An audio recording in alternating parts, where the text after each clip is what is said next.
Airvac is privileged to have been part of a solution that helped restore some of the areas along Florida's Intracoastal Waterway, improving and protecting the natural ecosystem of a large population of manatees and other aquatic life. For some of these areas, an abundance of nitrogen had been causing large algae blooms in the waterway. The algae would settle on the seabed and form a mat that would range from 6 inches to 4 feet, preventing the growth of sea grass and other vegetation that manatees like to eat.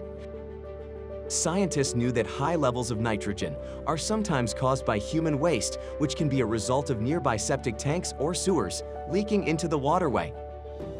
One part of the restoration effort was installing an Airvac vacuum sewer system. Since Airvac's vacuum sewer system is completely closed, it prohibits the infiltration and inflow of groundwater, protecting waterways from exfiltrating wastewater.